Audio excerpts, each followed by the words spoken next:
नमस्कार मंडळी, आज आपण पाहतोय इडलीचा एक वेगळा प्रकार आणि ही इडली ग्लुटेन फ्री आहे, बिना तांदळाची आणि बिना डाळीचा यूज करता आज आपण इडली बनवतोय. इतकी हेल्दी इडली लहान मुलांपासून मोठे खाऊ शकतील.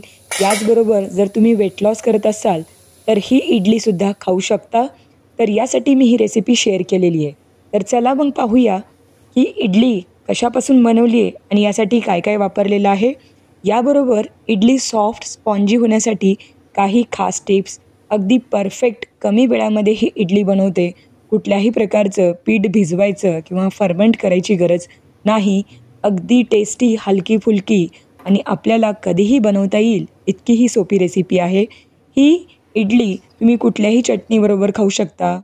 याचबरोबर जर तुम्हाला आवडत असेल तर कोकोनट चटणी जरी केली तरी चालेल. तर चला सुरुवात करूया. ही आहे ओट्सची इडली. यासाठी मी रोल ओट्स वापरलेले आहेत अर्धा कप. आता क्वांटिटी तुम्ही कमी जास्त वापरू शकता, पण नेहमी लक्षात ठेवावं जेवढे ओट्स असतील तेवढाच आपल्याला रवा किंवा सुजी वापरायची आहे. इथे आपल्याला ओट्स अगदी बारीक वाटून घ्यायचे आहेत. अगदी बारीक पावडर झाली पाहिजे. हल्ली बाजारात 3 प्रकारचे ओट्स मिळतात. एक तर रोल ओट्स असतात, एक प्रोसेस ओट्स अगदी बारीक साईजचे असतात आणि अजून एक ओट्स असतात त्याला स्टील कट ओट्स म्हणतात. तर इथे रोल ओट्सचा वापर मी केलेला आहे.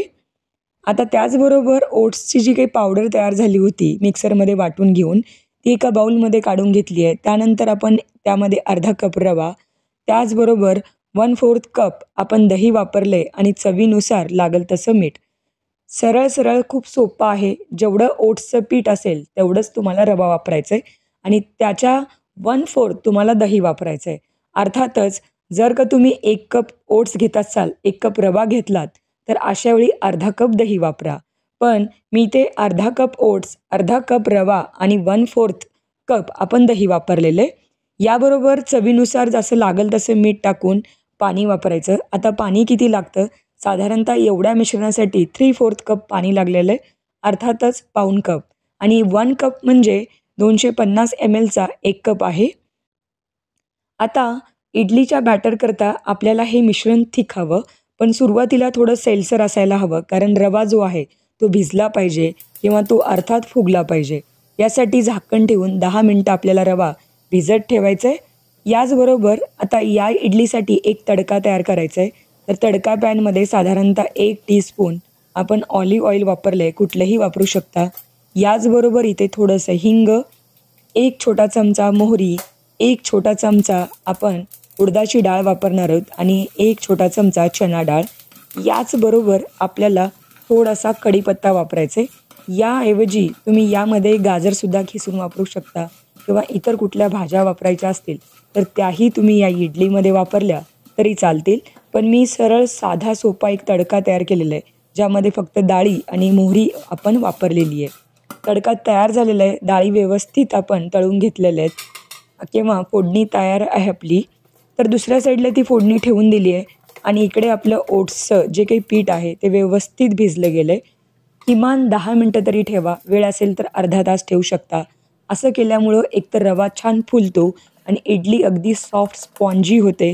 ती कुठेही डेन्स किंवा कडक होत नाही. जो काही तडका तयार करून घेतला होता तो पूर्णपणे यामध्ये ॲड करा.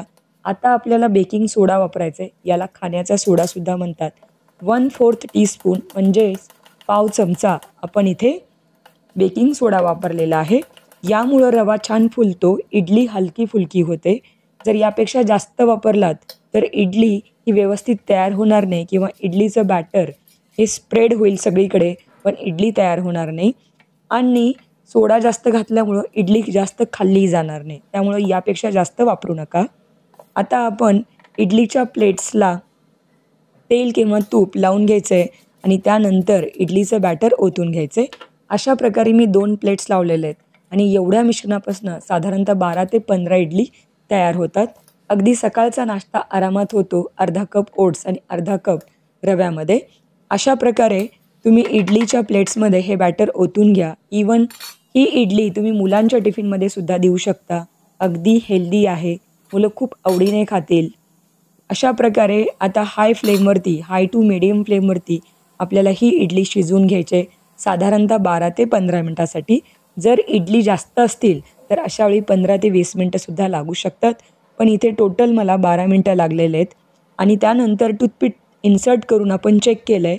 जर टूथपिक क्लिअर येत असेल याचा अर्थ इडली परफेक्ट शिजली आहे. आणि त्यानंतर त्या सगळ्या प्लेट्स आपण थंड करून घेतलेत. रूम टेम्परेचरवरती इडली आली की लगेच काढून घ्यायची. बघा किती सुटसुटीत, अगदी कुठेही प्लेटला चिकटत नाही अशी अगदी मोकळीसक आपली इडली तयार होते किंवा प्लेट्सपासून सहजपणे ती वेगळी होते. अशा प्रकारे आपली इडली तयार आहे. याचं तुम्ही टेक्स्चर बघू शकता. परफेक्ट आपण इडली ओट्सची तयार केलेली आहे. तर ही हेल्दी इडली आहे, ग्लुटन फ्री आहे, बिना तांदळाची किंवा बिना डाळीची ही इडली म्हणता येईल. तर डायबिटिक पेशंटसुद्धा खाऊ शकतात ही इडली आणि ही इडली खाल्ल्यानंतर तुमचं वजनही वाढणार नाही. इडली नक्की ट्राय करा. रेसिपी आवडली तर लाईक, शेअर आणि आपल्या चॅनलला सबस्क्राईब नक्की